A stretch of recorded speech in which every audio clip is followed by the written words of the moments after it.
Today's episode of The Overwhelmed Brain is brought to you by one of my favorite healthy snacks, RX Bar. Get 25% off your first order by visiting rxbar.com/brain. Enter the promo code BRAIN at checkout to get the discount. Are you annoyed by affirmations? Are you tired of the same old, rehashed personal growth advice that all seems to boil down to, think positively and all your problems will go away? If affirmations feel like lies and positive thinking feels like denial, then I want you to get ready. The Overwhelmed Brain is here to help you create the life you want now.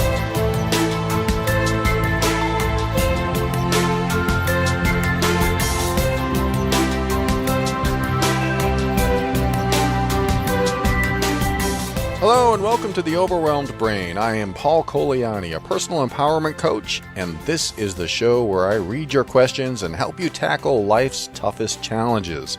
I want to help you increase your emotional intelligence, strengthen your self-worth and self-esteem, and empower you so that you can make decisions that are right for you. Everything I talk about on this show is my personal opinion and is meant for informational and educational purposes only. Always consult a medical or psychological professional before making any changes that could affect your physical or mental health. All right, what I want to talk about today is an interesting topic that I received an email on that I'll probably read the email at the end of the show, because the topic is all about staying on the path to enlightenment. Now, before you run off thinking, oh, I don't want to hear this, I want to help you understand at least my definition of enlightenment. And, it really kind of matches up with empowerment. If I were to look at enlightenment, I would say that's also a path to empowerment as well. But let me just start off by saying my definition of enlightenment, which is different from empowerment, but just for the sake of what I'm talking about today, enlightenment, again, my definition is when you are free from resistance. I think when you free yourself from what you resist, it's a liberating feeling. It's like, if I no longer resist these feelings I have, or these thoughts that I have, or what the world is and does, and I just accept that that's how things are, and I can either accept those things the way they are, or I can resist them, and that would create tension inside my body. I mean, some people look at enlightenment as complete bliss, complete zen, and I get that, and I don't disagree with it, but I like to look at enlightenment as a journey instead of a destination. So I believe when you are on the path of eliminating resistance or tension in your body, and this is like your emotions, your thoughts, your feelings, when you are able to eliminate those, then you are more enlightened than you were. And this enlightenment continues. So I do like to equate with empowerment. Empowerment seems to me to be a more grounded term. When you're empowered, then you can take action and you can make decisions that are right for you. When you're enlightened, it's like you're wiser in the world. And enlightenment can lead to being empowered. So I'm not going to talk about semantics and the meaning of either, but I am addressing enlightenment because it was asked in an email in reference to something that this person was going through of, I'm trying to stay on the path of enlightenment. So if you have another version of enlightenment or definition of enlightenment, I honor that. I am not saying anything against that. I'm just sharing with you, if I were to go on a journey of enlightenment, this is the journey I would take. So maybe you might want to adopt this or maybe not. But I really like the idea of enlightenment being feeling free from resistance and tension. So what is resistance? What is tension in the body? I look at it as any past traumas that are still unresolved and unhealed in you. Anything that comes up today that triggers you emotionally, that creates some sort of angst or upset in you. When someone says something that you don't like, or someone says something to put you down, criticize you, what does that do inside your body? You can feel it. I mean, I feel it. Sometimes I'll read a negative review of this show and I'll get that twang, that, what do they call it? That feeling that, ouch, that smarts. Or like a thorn in my heart. It's like, oh, that hurt. All the effort I put into this, and then someone gives a negative review, and I look at that and I go, okay, is there any truth to this? And now I have to process it and read it.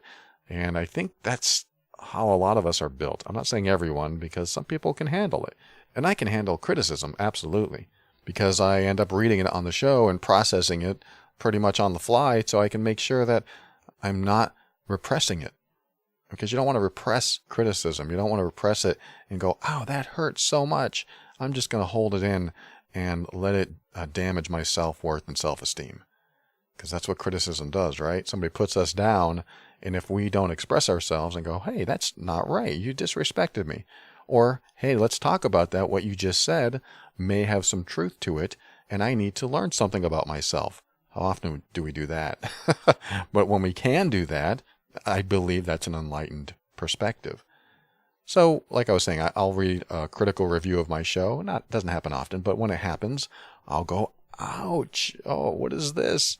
Because you're going along, everything's fine, and then somebody says something that you really pay attention to because it's about you. This is about you, and I'm pointing something out that you need to address, or that is a flaw that I can perceive in you. This happens. So this is what I'm saying about the everyday common triggers that may come up for us that trigger an upset in us in some way. And this creates the tension that I'm talking about, the resistance. Like, I want to resist feeling this way, which feeds into feeling that way. I'll explain that. When you feel angry and you don't want to feel angry, you actually give energy to the anger. And it may not be more anger, it may be something else that's negative, but it's usually more of something. So if I'm feeling sad and I don't want to feel sad, so I resist feeling sad by putting on a happy face, by doing my job and trying to pretend it's not there, then I will give more energy to that sadness because I have repressed it and not let it go. I like to look at it as the emotional pressure cooker. You are allowing emotions to get more and more pressurized so that they explode in damaging ways later. And it could be something that somebody says that you just, you lose it because the pressure is too much. It adds more negativity, and then you can't take the pressure anymore. It has to come out. So it will come out. It'll either come out in a nervous breakdown, or it'll come out in tears, or screaming, or fighting, or worse. And now you have to deal with it then because you hadn't dealt with it yet. You repressed it. So this repression is resistance in the body. If you're going to look at it in any way, maybe a holistic perspective might help to think that when there's no resistance in your body, you feel free-flowing. You can access your emotions easily. You can access anger easily. You can access happiness easily. There's no resistance. That's how I see an enlightened path, an enlightened journey, when the resistance is taken out of your body and you don't feel that anymore and everything is free-flowing. Because accessing anger can be a very healthy thing. Accessing feeling sad, accessing a lot of negative emotions can be very healthy. Even guilt can be healthy because it can lead to a productive path that changes things for the better. But when we hold on to the guilt, or when we hold on to the anger, that's when the pressure builds, that's when the resistance builds. And we exacerbate that resistance by putting on that false front to the world. And then we tell the world, I'm okay, and we feel this other way inside. I went for many years feeling sad underneath my happiness. It may sound weird to some people, but I bet other people listening right now can relate to that. I feel happy and this sadness underneath. I picture an emotional river underneath the ground.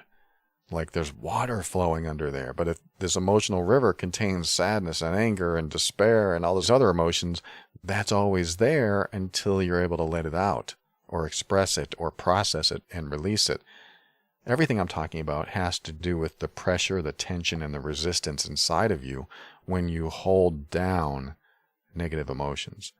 And where I'm going with this today is I want to help you, if you want. I don't want to force you. I would like you to be on a path of empowerment, of enlightenment, so that you can release this pressure. Imagine what that would be like, just for a moment. Let's just take one moment and imagine what it would be like if you had no pressure, no resistance, no tension in your body. I mean, I could breathe easily when I think of that. No tension. Where is it? It's gone. It's out. Where did it go? It doesn't matter, because in this moment we can imagine what that might feel like. And maybe if you can do this on the fly, when I just say, hey, let's just imagine it, maybe you can do it again to help you later if you're feeling tension. So if you still feel tension after that little exercise, don't worry.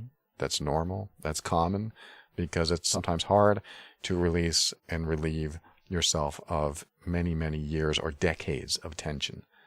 So the path to enlightenment is to be free of this. And when you're free of this, you're free to make decisions easier. You're free to trust your instincts and trust your inner guidance, your subconscious mind. You're free to choose for yourself and not be motivated by fear. Because that's the big thing. When we have this pressure and this resistance and this tension in our body, we make decisions from that place. We are motivated by the negativity inside our body. When we come back, what I want to do is give you some steps to start on the path of enlightenment so that we can help release this tension. And we'll also get a little bit more into resistance and how that forms and builds and stays in our body. Be right back after this.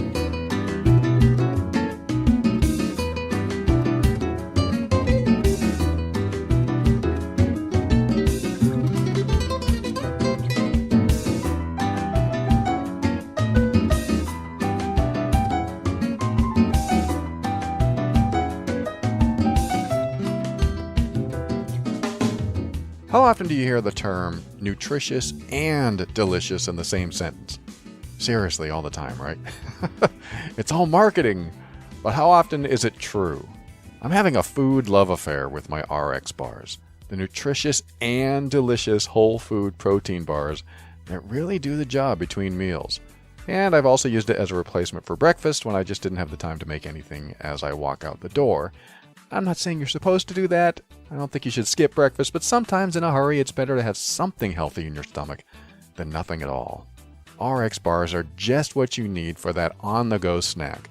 No fillers, no additives, no chemicals, and no added sugars. I used to eat other snack bars that were more like candy. They had a bunch of nuts and cranberries stuck together with some sort of sugary glue that always made me think of eating particle board. But the RX bar isn't like that. They've really condensed a ton of healthy food into one delicious and filling bar. I like to take it with me and take a bite or two whenever I need it. It satisfies my stomach and taste buds. I want you to check these bars out. Go to rxbar.com/brain and enter the promo code BRAIN at checkout, and you'll get 25% off your first order. That's a great savings and a perfect way to try out the different flavors they have, like, I don't know, chocolate sea salt, gingerbread, pumpkin spice, blueberry, coconut chocolate, chocolate chip, mixed berry, maple sea salt, and did I mention coconut chocolate? One of my favorites. They have all these flavors and more, made with simple, real ingredients like egg whites, dates, and nuts, 100% real cocoa, coconut, and other natural ingredients, and they even have bars without nuts for those of you with allergies. You can choose from sweet, savory, chocolate, or fruit flavors. RX bars are also gluten-free, soy-free, and dairy-free. No artificial colors, no artificial flavors, no preservatives, and no fillers. Get 25% off your first order when you visit rxbar.com/brain and use the promo code BRAIN to get the discount. Breakfast on the go, snack at the office, throw in your bag for the plane ride, toss in your backpack for the bike ride, or just keep in your pocket to snack on when you need it most.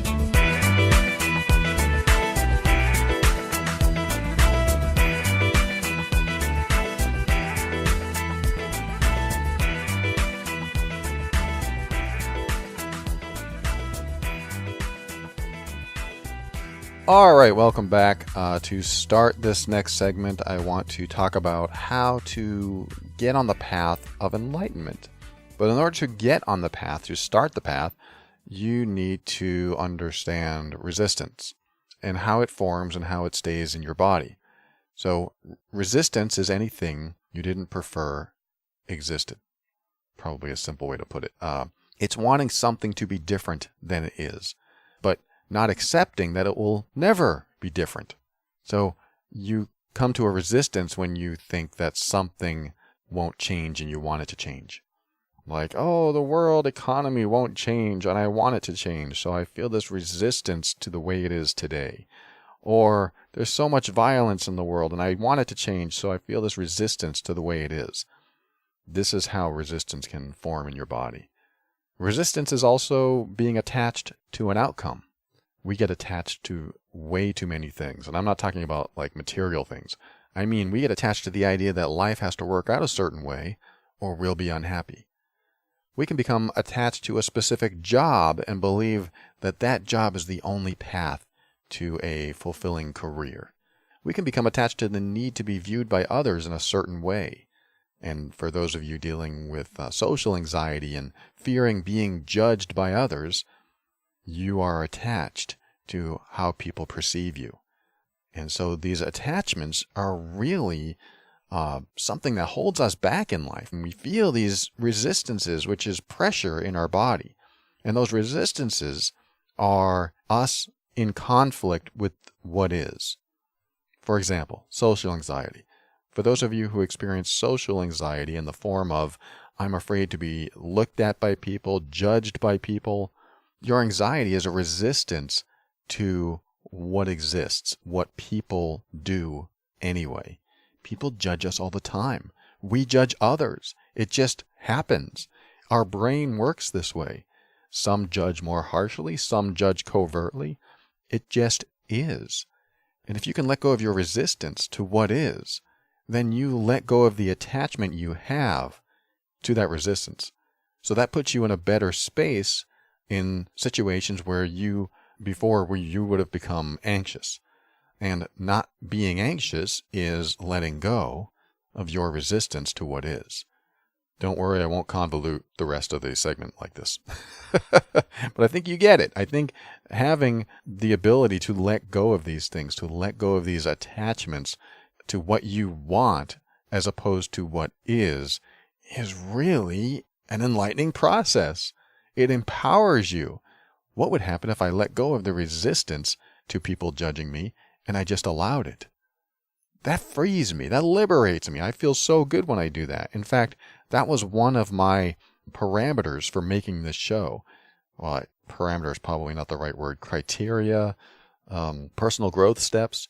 When I created this show, or at least a few months later when I started getting into it and figuring out how to continue doing the show in a way that was helpful to the world, I also wanted to be as vulnerable as possible by putting myself out there in every way to be judged. And so what I did was overexposed myself in the sense of, here's what's wrong with me. I put myself out there and said, here's what's wrong with me, world. Judge me. And I've been doing this for 4.5 years now, and no one has ever written to me and said, you're a bad person, you're weak, you're stupid, you're this, you're this. Now, I've gotten critical reviews of the show, yes, but no one's ever attacked me, which has proven that social anxiety, at least in the sense when you feel judgment from others, goes away when you let everyone know your faults. So, am I right 100% of the time? Is this going to work 100% of the time? I'm not saying it does, But I'm telling you, with the tens of thousands of people that I put myself in front of every week and share my vulnerabilities, I get nothing but support. And that is a different feeling than not putting myself out there at all and trying to hide from the world and then assuming everyone's judging me. And then cowering in fear by the judgments of others. Because one thing I've learned is that because we all judge and we all feel judged, people with anxieties about other people's judgments don't realize that half the people that they fear being judged by also fear being judged. And so there's this cycle that this person feels fear, this person feels fear, I feel fear. So let's all close up and be with each other so that we all feel anxious. When in my life, I didn't want that to happen, so I just put myself out there and said, I don't want to feel anxious anymore, so I'm just going to let people judge me. And suddenly, there's no judgment at all. That's the revelation, is that when you put yourself out there, it's not the judgment you expect. Now, you're going to have toxic people, yes. There are toxic people, family members, even some toxic friends, partners in romantic relationships that will judge you. So you will fear judgment from others. However, in my experience, because I've done this for so long, I've realized that that is the tiny minority of people that actually want to judge you, because no one wants to throw stones in a glass house. Because as soon as you judge others, you open yourself up to being judged. And if you have anything going on in your life, that can be exposed. So most people don't want to overtly judge. Anyway, I think I'm going to talk about judgment on another episode. I do have an episode I did a while back on judgment, and if you are interested in that, certainly check that out. But this is just an idea of an attachment to a resistance that some of you may have that will prevent you from doing things in your life that if you were to let go of the resistance, your life would change, like overnight. And I know there's a lot more involved with anxiety and things like that, but I believe that once that happens, anxiety can disappear. So there's depth there, there's therapy that might be there, there's coaching that you might need. But in the broad sense, that's the freedom of letting go of attachments. Because as soon as you have no attachments, you have no resistance. What would happen if you had no attachment to your own sense of self-worth? I don't care what people think of me. Hey, that feels pretty good. That's something to think about. I'm not saying that everyone has to go around and just let go of all this stuff, but it's nice to be able to be free of what we're attached to because we find ourselves resisting what we don't want to be true. And if that resistance is gone, that's liberating. So anyway, I'm going to get back to more on how resistance is formed. Because like I said, we get attached to way too many things. Like when someone leaves us, we may not want or choose to let them go because we're so attached to the idea that they are the only path to our happiness. And without them, we'll live forever lonely, unloved, and unfulfilled. Imagine if you never got rid of that attachment. That's why so many people get unhappy after a breakup that happened a year ago. Because they haven't let go of the idea that there are other paths to happiness without the person they were with. Whatever you want or need is an attachment. And there's nothing wrong with having attachments. I'm not saying that they're bad. It only becomes a problem when the attachments create resistance in you when you don't have them in your life. Like if your car gets stolen, does it ruin your life? Is it something you talk about for the next 20 years as, that day my car got stolen ruined my whole life? Or do you see the event as something that altered your life and needs to be dealt with so that you can move on? I mean, that's something to think about. What has changed in your life that you resisted and you haven't moved on from because you haven't accepted that change?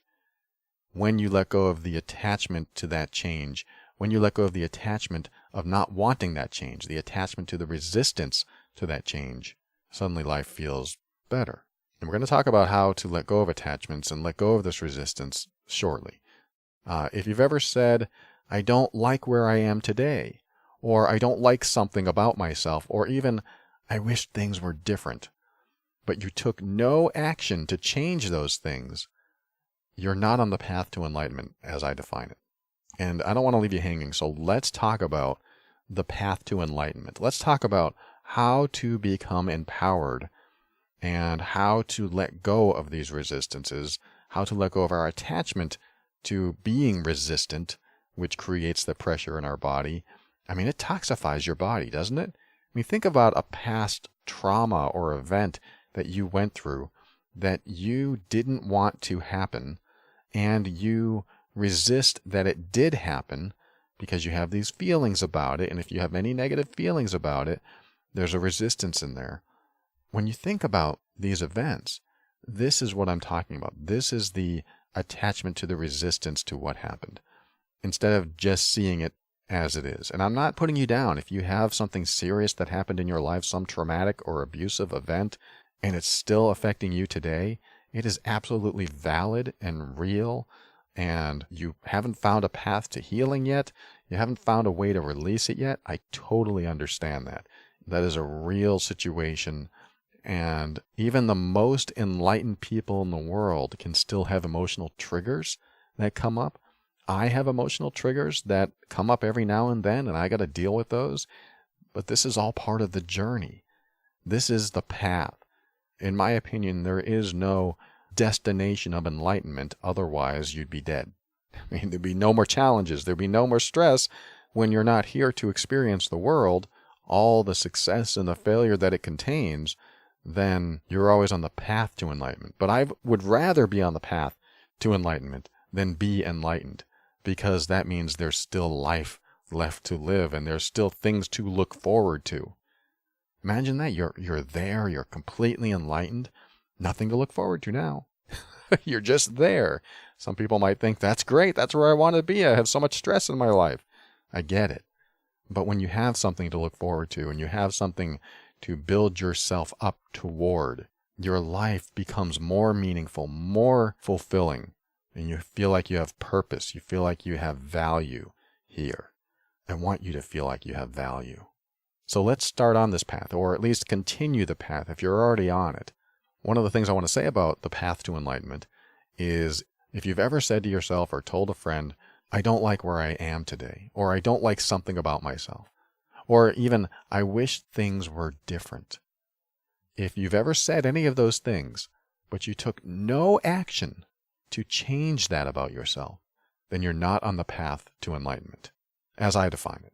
Because the path to enlightenment involves a step in that direction. Not just a thought, not just a complaint, not just a tear that's shed for things that are the way they are. It involves a step. And that step could be something you read, something you do, something that changes your thought process, some sort of personal growth experience, some sort of breakdown where you have a breakthrough. Anything that leads to another step in the right direction. Remember, enlightenment is the journey. So taking a step along the journey is forward momentum. So how do you take a step along the journey? If you don't know what to do to start the path to enlightenment, then I like to use something that I'm just going to call the HAM concept for now. Don't know if it's going to stick, but I'm going to use it. HAM, H-A-M. Honor, accept, and move on. Let me define this. Honor means to honor yourself. That means you protect yourself from undesirable people and situations. This is true compassion for you. It strengthens your self-worth, your self-esteem, and self-trust, all which reinforces that you will pull through for yourself. It's getting into alignment with your morals, values, and ethics. Honoring yourself is, I believe, one of the biggest steps toward enlightenment. Sometimes you can do that, sometimes you can't. Sometimes you're with people that are impossible to get away from. But again, it's the journey, not the destination. So the journey is, how can I honor myself in some small way today, tomorrow? How can I do it? Instead of just thinking about it or complaining about it or worrying about it or any number of things that leave you stuck. The idea is to get out of that rut and take a step toward this. And every step you take can have a compound effect that allows you to take the next step just a little bit easier. So that's the first part of the HAM concept. The second part, accept, means that you come to a place of peace knowing that the person or situation that you're dealing with will never, ever change. When you accept that things or people will never change, then you have no other choice but to focus on yourself. Otherwise, you're choosing to suffer waiting for change. This is the idea that I hope someday he'll see the light, or she'll see that she's hurting me, or that this job will become better than it is, even though I've been working here for 5 years and it's never better. Or even though I've been in this relationship for 10 years and the trend has always been getting worse and worse and worse. But maybe someday they'll see that they're hurting me, or that I'm in pain, or that I'm suffering in some way. So I'm going to wait longer. Acceptance means that you accept that the person or the situation will never change. And when you come to that acceptance, you have no choice but to take a step forward toward enlightenment. The last one is move on. So we have honor, accept, and move on. Move on means you don't get enmeshed in your own drama. And what I mean by that is, you complain about the things you've chosen not to change. So moving on happens when you honor yourself by doing or saying what you'd say, regardless of the consequences. And you accept that the people and your environment will never change. So moving on is that third step. You honor yourself, you accept things aren't going to change, and then you move on from it. You don't sit there hoping, you don't sit there waiting. What it means is that if you want life to evolve, you have to evolve it, and you can't wait for it to happen on its own. It also means that if you truly believe you have no choice in the situation, that you'll always be stuck with this person, in this place, in this job, in this lifestyle, whatever it is, then acceptance may be your only option anyway. You can look at your life and go, this will never change. I have to accept it. If you refuse to accept it and you resist it, guess where that goes? It goes back in your body. I'm resisting this change. I don't want it to be. I don't want it to be this way. I'm resisting. That goes back in your body and it sits there and it creates an obstacle to your happiness and fulfillment. It just sits there as an obstacle. It cuts off the flow in your body. And when you have no energetic emotional flow going on, you can't access some of the great emotions that we have. All of them. You can't access all the good stuff inside because you're resisting what is. So to summarize what I just said, the road to enlightenment happens when you honor your own path, accept that change won't happen unless you change, and moving on without getting caught up in everything you could have or should have done differently. And besides the hand concept, I want to share with you something I talked about in a distant episode a long time ago. It was called The Problem with Resisting Your Problems. And I also talk about it in the Stop Anxiety workbook. The 4-step path to escaping problems, I called it back then. Right now, I'll probably just say the 4-step path to start on the journey of enlightenment. The 4 steps are, if you can't accept the problem, then solve it. Okay, that's nice, but what if you can't solve it? If you can't solve the problem, adapt to it.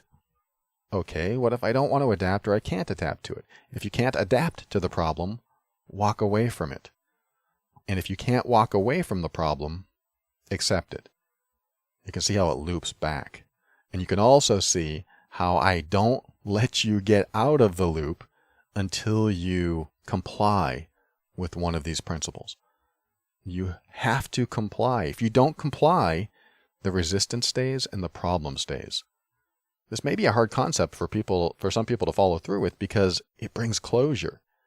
And some people having that closure means now they have to do something different.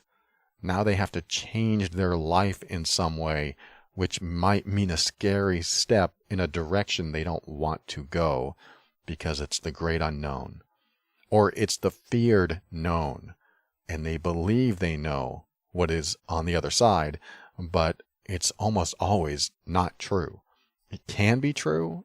I've just not seen it in my own life. When I believe there's something very scary on the other side, but I take that step anyway, and I find out that all my fears were really unjustified, that reinforces in me that every time I think there's something scary on the other side, it's really just my own fear preventing me from doing anything. It's my fear of change. It's my fear of moving toward enlightenment by honoring myself, by accepting what is, by moving on. And then these 4 principles: if you can't accept the problem, solve it. Well, I can't solve it. Then adapt to it. Well, I can't adapt to it. Then walk away from it. Well, I can't walk away from it. Then accept it. That brings you right back to acceptance. And if you haven't guessed yet, yes, acceptance is one of the most powerful steps into enlightenment. It doesn't mean you stick around, like you accept that so-and-so is an abusive person and he or she will never change, so I'm going to stick around because I accept it.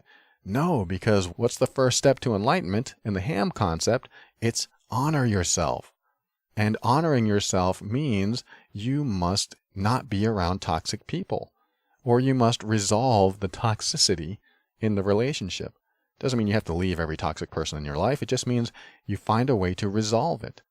And if you can't resolve it, if you really are seriously stuck, that's where acceptance comes in.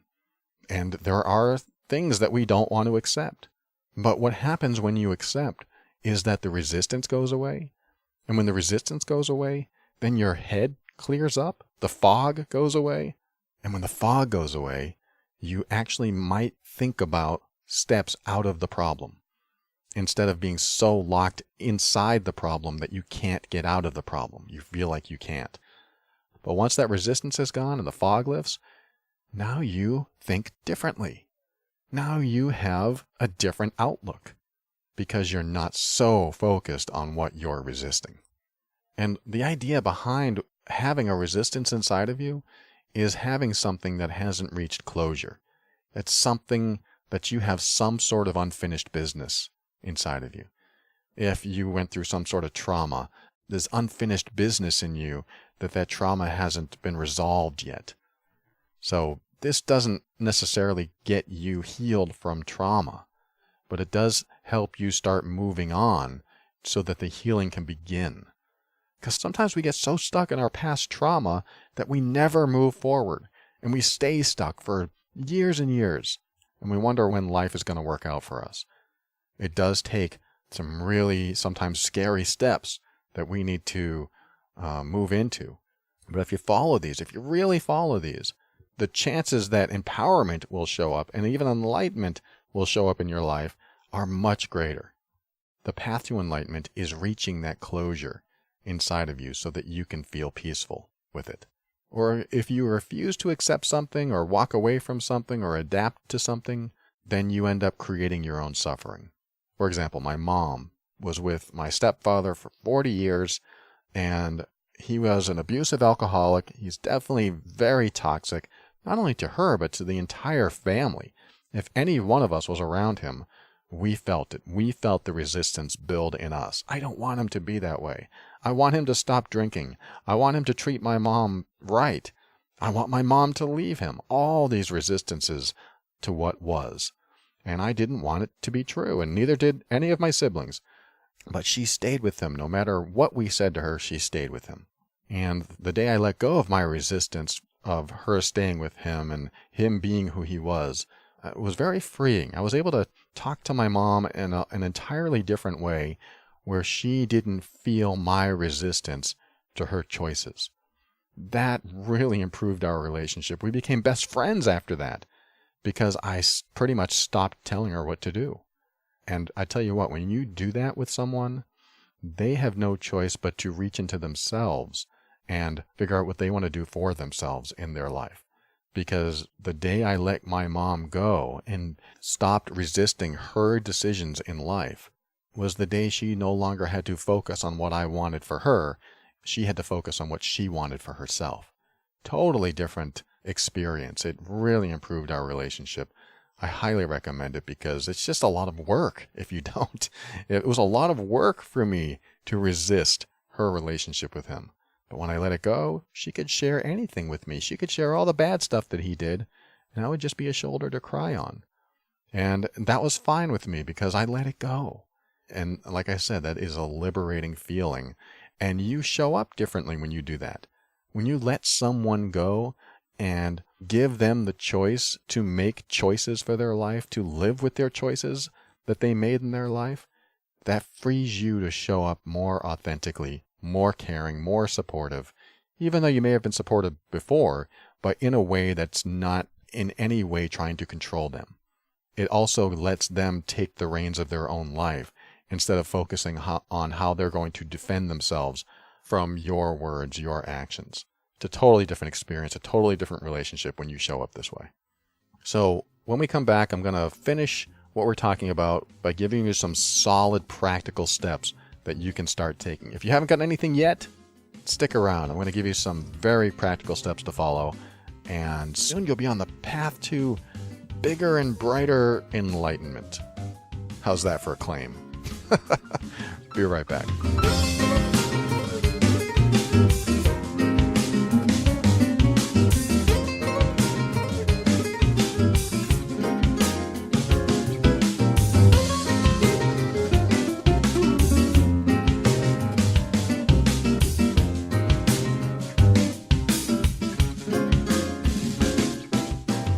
Welcome back. Let's talk about the practical steps to enlightenment. Everything has been practical, yes, but they've been, bigger picture, a little ambiguous, a little like, how do I honor myself? How do I do this? How do I do that? Here's something that I'm going to share with you so that you can start your path to enlightenment. Like I said, if you've already started on your path to enlightenment and everything's working out for you and the path is opening up before you, keep following that path. This is just my opinion, my viewpoint, and my ideas. If you like some of my ideas and they work for you, apply them. And take other people's ideas and take other books that you've read and videos and even your own enlightening process that you've created and keep applying what works. Always do what works. So let me lay out the steps here. Step 1 is identify any of the negative emotions that you have inside of you. You know you can feel them. When you have negative emotions, you feel them. I feel them in my chest, in my stomach. I feel them all over. I typically don't feel them in my legs and arms, but it can happen, I guess. And that's an interesting process if you ever want to try that. Hey, I'm feeling anxious in my stomach. What happens if I move it to my toe? That's a neat little hypnotic process you can do if you want to try it sometime. But step 1 is identify what those negative emotions are. Well, I have some sadness here. I have some anger here. Just identify what you feel. Step 2 is to find the attachments to those emotions. So let's just say it's sadness. Ask yourself, what is that sadness attached to? Now, I could word it differently and say, where did the sadness come from? But I want you to ask yourself that question. What is the sadness attached to? When I think about in the past, when I had this sadness, I might have answered that question. The sadness is attached to a feeling of being unloved, a feeling of being with an alcoholic for 20 years, a feeling of so on and so on. What are those negative emotions attached to? You may have one thing, you have several things. Just write those attachments down. Step 3 is to explore the emotions with some questions that are designed to loosen its grip on you a little bit. So what I mean is you explore the emotion with the question, why am I attached to that emotion? If it's sadness, why am I attached to that sadness? Why? I'm sure you'll have a lot of reasons, but, what do you come up with? That was the first question in step 3. Second question in step 3 is, why am I holding on to that emotion? That might have a similar answer as 3A. 3B, why am I holding on to that emotion? Why? Why are you holding on to that emotion? Just see what comes up. There's no right or wrong answer. Just listen to yourself and hear what comes up. The next question is, how does that emotion serve me? What is the benefit of having it? Now, the reason I ask that question is that the mind and the body holds on to whatever serves it. So when you think about your emotion, you'll probably discover a benefit for having it. And if you don't discover a benefit for having it, like, I hate this emotion, I never want this emotion, there's no benefit, I want you to think about what the benefit could be. If there was a benefit, what could it be? One small example is, let's just say that you have a husband and wife, and the wife is depressed. And the wife doesn't like to be depressed. She hates being depressed, in fact. But her husband dotes on her, does all the dishes and does all the cooking. Even though she hates being depressed, she's getting this extra attention. That's called secondary gain. And that secondary gain is the benefit of feeling this negative emotion. So if there's a benefit to this feeling, what is it? See what you come up with. The next question is, how is this emotion a problem in my life? We thought about the benefit. Now, how is it a problem? How is it a problem in my life? The next question is, what needs to happen so that I can feel better?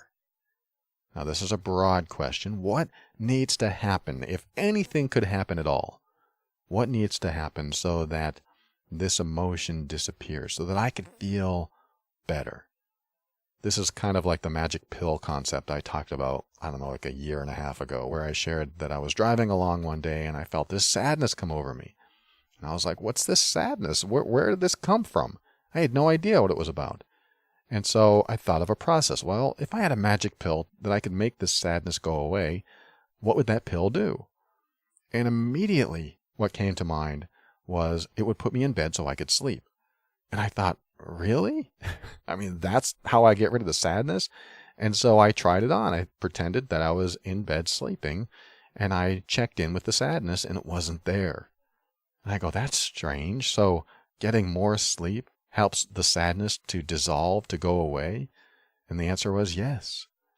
So there was some issues around, not getting enough sleep, feeling sad, that I could have explored even further, but that was all it took to get out of the sadness. So even while I was, and I shouldn't do this while I was driving, but even while I was driving thinking about this, and I took that proverbial virtual magic pill, the sadness disappeared just thinking about this question. What needs to happen so that I can feel better? Or the magic pill concept. If this magic pill can do anything, what would it do so that that emotion will go away? So the next question would be, what would I rather feel instead? What would I rather feel instead of this emotion? That should be pretty easy to answer, but maybe not. Some people have had this emotion or whatever's going on inside of them for a long time. And to think about any other way of feeling just never occurred to them. They just think it's always going to be there. So that's a good question. What would you rather feel instead? And the next question is, what am I missing by having this emotion in my life? You can also reword that. What am I missing by being attached to this emotion? What is happening in my life that I'm missing? Am I missing my kids growing up? Am I missing a loving relationship with my partner? Am I missing being happy with, my job? Am I missing the limited time I have left with my parents? There's all these things that we could be missing. Just identify those. So that was step 3, all those questions. Step 4 is find someone safe. And if you don't know anyone safe, write a letter and express your fear, your pain, your shame, your guilt, your regret, your anger, your resentments. Get it all out. Write the letter as if you were writing to the person that made you feel this way. There's usually a person involved. Like, I am so angry with you. You write the letter or you express it to someone safe. And what that means is you don't tell the same story you've always told. You don't access the story that you know well. You access something deeper. You access the fears. You access the pain, the shame, the guilt. I mean, it's very hard to express guilt or shame. Well, maybe not guilt, but more shame for sure to someone else. Humiliation, embarrassment. All of these things that we don't like to talk about with other people, those are the deeper emotions that when they are expressed in some way, you help alleviate the resistance in the body. You help get it out. You get it out of you. I'm not saying it completely disappears, but it's the step toward empowerment and enlightenment. That's the first step. You start talking about it. You start expressing it so that it can be released. Otherwise, you hold on to it. It's like the social anxiety example I talked about earlier.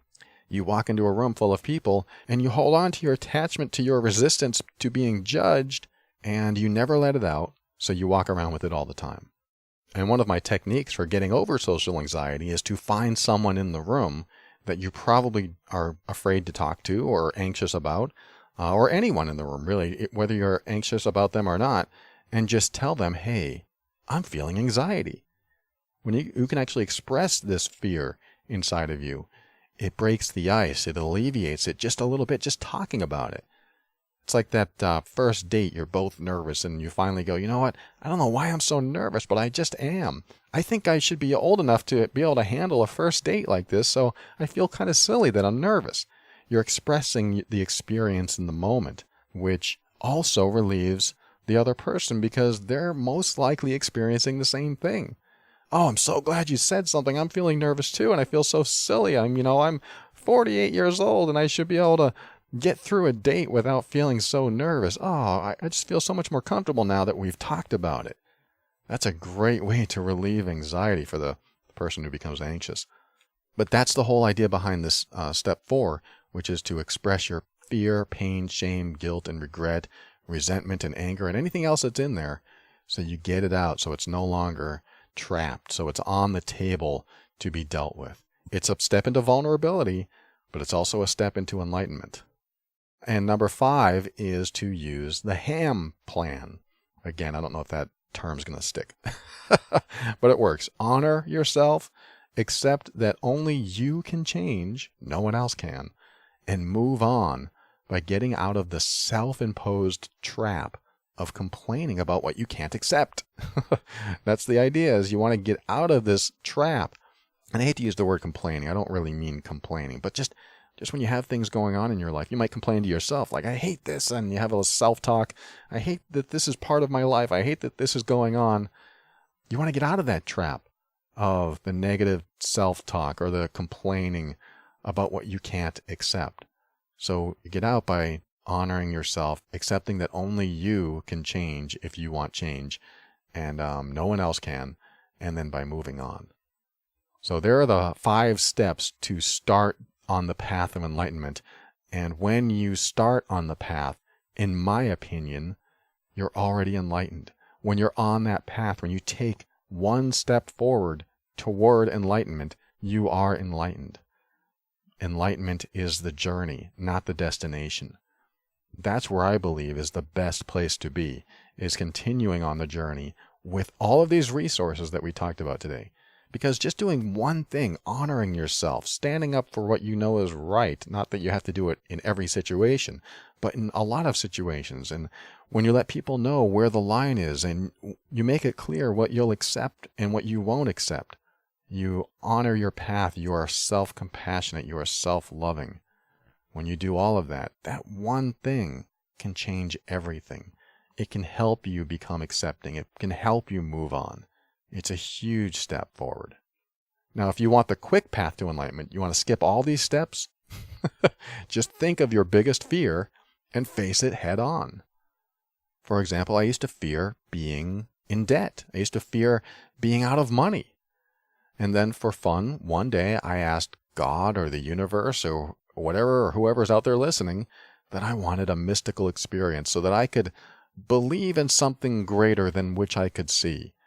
Because I felt that if I believed in something greater than me, that there was some mystical, magical, energetic force out there that was greater than me in so many ways, that I might actually believe that there's a reason for everything. That even if I were in complete debt, even if I were homeless and broke, that there would be a purpose for that. And if there was a purpose, then maybe I could accept it and not have it affect me negatively. So I asked. I said, I want a mystical experience. I'm ready for one. I just put it out there. 2 days later, my car broke down in the desert 1,000 miles from home. I had no way to get home. I had no money. I had no money for a bus ticket. I think I had a gas card. But my car was broken down, so I couldn't even use the gas card.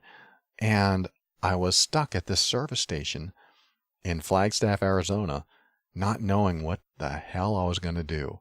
And I tell you what, I had never felt anxiety like that before in my life. And I started having a panic attack that came out of the fear of the consequences of what was going to happen. I was so afraid. I was married at the time. I was calling my wife saying, I don't know what to do. And she goes, just, let me get some money and we'll get you a bus ticket. I was like, even if I had a bus ticket, my car's here and I've got all this equipment in my car. I had like $3,000 worth of tools and equipment in my car. And I didn't know what to do. And I was freaking out, knowing that I was not going to leave my car and all my possessions 1,000 miles from home and take a bus home. It was just crazy. The idea was insane. I was not going to leave my stuff. So I tell this story on another episode, so I won't get into the details. But let's just say this. My panic reached an all-time high. I was literally panicking. I was sweating. My heart was beating. I thought I was having a heart attack because I knew there was no way out of this situation. I'm stuck. I can't let go of my stuff. I'm stuck. And then my panic got to an all-time high where it reached threshold. This was it. This was the height of panic. And when that happened, something switched in me. Something flipped open and let all the anxiety out. And in that moment, I can't explain how it happened, but a switch flipped. And suddenly the anxiety was gone because I had reached the height. I had let the anxiety get to the worst case scenario, knowing that I was going to lose all my possessions. When that happened, in that instance, I let it all go. I let all my attachments go. I let my car go. I let my stuff go. I ended up selling, actually, my car and my stuff in it for $200. That paid for my bus ticket home. And that ride home was the most spiritual ride of my life. The mystical experience that I asked for 2 days previous had unfolded. And in that moment, I was able to let go of all my attachments. And from that day on, I have been able to easily not be attached to stuff. And my journey wasn't over because within that year, I didn't get another job. And within a year, we were both homeless and broke. So I never even thought about this. But actually, right after my car broke down, I was able to let go of attachments, so I didn't have to be attached to anything. So it didn't bother me if I lost things, which was nice. And then a year later, I lost all my money in my savings account. My wife wasn't working, and we ended up homeless. We ended up living with her mom in a 600 square foot apartment, and we went to the soup kitchen every morning. So I went downhill from there, having asked for it, having wanted a mystical experience. And it happened, and it changed my life. And all the resistance that I had of being broke, of being in debt, had gone. It had prepared me for that time in my life so that I could get through with no stress. Because I tell you what, when we were broke and homeless, I had absolutely no stress. That should be the time to have the stress. But I felt nothing. I felt so good, in fact. I didn't mind waking up at 6 a.m., going to a soup kitchen and getting our food, picking up a loaf of expired bread and expired foods that grocery stores and restaurants had donated. I didn't mind it. I didn't want to be there necessarily, but I wasn't resisting it. And because I wasn't resisting it, my head was clear, and I was able to take forward steps into my empowerment, into my enlightenment, and eventually get work and eventually get out of that situation, all because I accepted what was. So if you ever ask for a mystical experience, don't be surprised if you get a big one. If you really want change and you put out there, I'm ready for change, let's make this happen, give me your best shot, you'll probably get something so unexpected, and you'll probably be so unprepared for it that it will create a massive shift in your life. It's pretty life-changing, and it was well worth the trip for me. Thanks for listening. We'll be right back with my final words, and I'll close the show.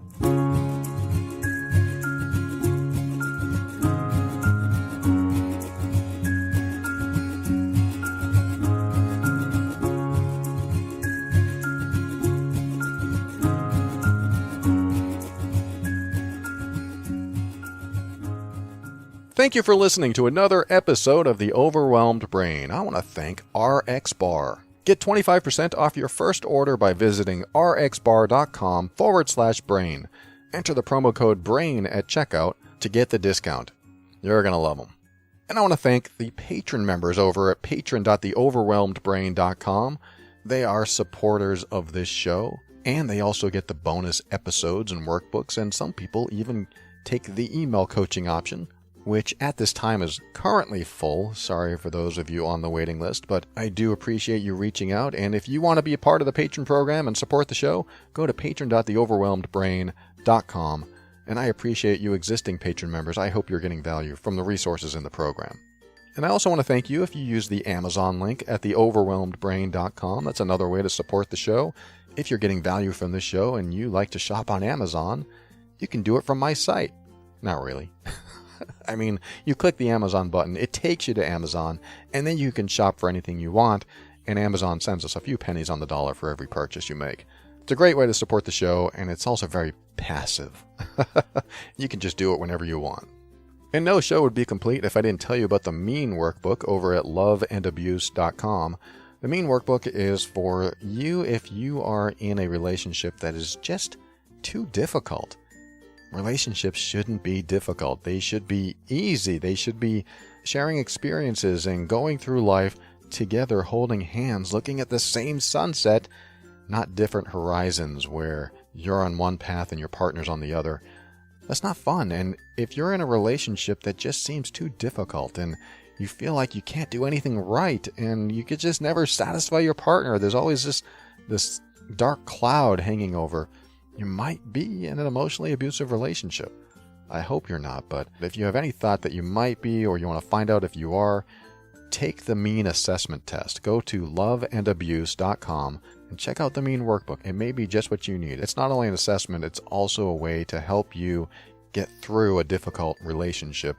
And it doesn't always mean breaking up. It could mean just having the right conversation and bringing out what needs to be said so that you can work on it. loveandabuse.com. And finally, I'd like to thank Kevin McLeod of Incompetech.com for some of the music transitions in The Overwhelmed Brain. And like I said at the beginning of the show, I'm going to read you the email that inspired this episode. It's from someone I'm going to call Bob. He said I could use his real name, but I don't know. I don't think that's a good idea. So Bob wrote, "Thank you for being here. You've helped me in ways I can't explain." You're welcome, Bob. I am, however, having issues staying on the path of enlightenment. I was in a non-traditional relationship with someone, friends with benefits, and I fell hard for this woman. We realized I was on one level and she was not on the same level. We ended things, however, we have continued to stay in contact in little ways here and there. She does things that trigger me, and as I'm sure trigger her as well. Recently I've said or done things that I'm not proud of due to being in a low place and feeling very emotionally triggered. I know I need to sever all contact with this person, but I'm having a hard time letting go, and I find myself wanting to lash out at anyone that I come into contact with, and even some that I don't, like her. I know that what I'm doing is toxic behavior. However, she is doing the same. It's very ugly, and I feel like I'm spiraling out of control of my own feelings and emotions, as well as my actions. I also need to add that she would do things in the relationship that led to me not being able to trust her. Even though she may not have been doing anything wrong, I still felt the loss of trust. Thank you for just being here. Sincerely, Bob. All right, thank you so much for sharing that. One of the things that you mentioned was, having trouble staying on the path of enlightenment, and that's what this whole show is about. Probably doesn't get into your specifics, but it does get into what the path of enlightenment entails. So that's why I focused on that. I think that it's vital if you were to zoom out and look at all the problems in your life, staying on a path or getting on a path to enlightenment is a path of freedom to get away from, like I said, all these resistances, all these problems in our life. And the problem that you describe that happened to you, first of all, anytime you're in a relationship that isn't really a romantic relationship that includes an attachment, like we were talking about earlier, where it's just a friend with benefits, it's so risky because one of you may fall for the other, and the other may not have those same feelings. So I've done my best to avoid any type of relationship like that, only because it can turn into one friend wants more than the other friend situation. And it can be they continue being friends with benefits, which is, fine if it's consensual and all that. But when one person falls for the other person, now you've created a bad situation. And you can tell what happened. As soon as you started falling for her, you probably started becoming jealous. You probably started judging her behaviors in a way that you would if you were in a relationship instead of just a friendship. As soon as the tides turn and now you're having feelings, this is where things can go sour in this kind of relationship. So I don't necessarily advise this kind of relationship if you have a tendency to fall in love easily, because this is what happens. You said that she didn't fall for you, but you fell for her, and now you're being triggered and she's feeling triggered. And you didn't mention if she is now falling for you or not. It sounds like she isn't, which means you are trying to keep something alive that she doesn't want alive. You are trying to manifest a relationship with one person that doesn't want a relationship. And this is the vital component, isn't it? In order to make a relationship work, you have to have two people that are willing to go forward with it. But only one is, which means you are now the person pursuing someone who doesn't want it, and you are now creating your own suffering. And I think you know this. I think you know that you're going for something that you can't stop thinking about. You're trying to be with someone that doesn't want to be with you, and you know you're suffering because of it. I would highly recommend you listen to my shows on obsessiveness, feeling obsessed about your ex, breaking up and grieving the breakup, because one of the most important things that I've done, that I've learned in my relationships, and I've had quite a few that all broke up with me, which means they were mostly surprises. So these surprise breakups came into my life, and now I have to figure out how not to be depressed every time it happened. I learned that I had to grieve the breakup as if it were a death, as if they died. And if you still have any contact with this person, it might be best to sever it. Like you said, I think you're right. You need to sever contact, but you have no idea how important that is. Because as you continue any type of relationship with this person, as long as you have feelings, you'll never get out of the cycle. That vicious, obsessive, I want you back cycle. You have to get out of the cycle, and the only way to do it is to cut ties. I'm sure there's other ways, but this is the most effective way that I've learned how to heal from a relationship ending, is to cut all ties, is to not watch them on social media, is to pretend they're dead. Because when they're dead, I can say to myself, okay, I wake up tomorrow and I know she's dead. That's kind of morbid, but this is my practice. I know she's dead. There's nothing I can do. What am I going to do instead? Because I can't think, maybe she's thinking about starting a relationship with me. Maybe she's thinking about coming back. I can't think like that because she's dead in my mind. I'm creating this scenario. So if that's true, this is the little visualization I do on my head. If that's true, if she's dead and she won't ever decide to come back, what do I do then? Well, geez, if she's not going to come back, I'm going to be sad and lonely and I won't know what to do. But that's good, because now you're reaching that level in the ham concept of acceptance. I'm accepting that this person will never, ever change. You have to accept that she will never change. Now, when I say that, do I mean it 100%? Is that always true in every case? Of course not. But if you accept that someone else or the situation will never change, ever, that frees you up to do other things. It starts the healing process. It's like, I was telling my girlfriend the other day, I said, when my wife said it was time to get a divorce, I talked to her and I was like, what? A divorce? Are you sure? And she thought about it. And then she said, yes, I'm sure. And at that moment, I decided to accept her decision instead of resisting it. I hated it. I didn't want it to be true. I would have done anything in the world to change her mind, but I chose to accept her at her word. And when I did that, the very next day, I went to file for divorce. The next day I contacted her and said, I've got the divorce started. I got the paperwork started. And she goes, what? And I said, what? What do you mean? And she said, you already filed? I was like, well, yeah. Didn't you want that? And she said, well, yes, but it's just so soon. It was like the day after. And I was like, of course, I took you for your word. Unless you're saying that you're thinking about changing your mind. You know, it was hard for me to say this. It was hard for me to step into that person that was going to be divorced. Something that I thought was going to last forever. But here she is. She wants the divorce. So the very next day I went and got the papers and started the process. And she was surprised, but then she goes, no, okay, I guess that's it then. And I was like, yeah, I mean, unless you're telling me you want to change your mind, I'm perfectly open and willing to talk about it. And she just kind of looked sad and said, well, no. And I was like, okay. And that was it. And that helped me start the healing process. It was sudden, but I knew, I accepted that she was never going to change her mind. This caused me to heal much faster than if I had drawn it out and hoped and prayed and wished and waited for her to change her thoughts or feelings, or tried to convince her that I was a great guy and then she should come back to me. I just took all of that out of the equation, accepted that she would never change her mind, and that allowed me to heal. Because what's the worst thing that could happen? The worst thing that can happen with that is that she changes her mind in a couple months and we get divorced and we start dating again.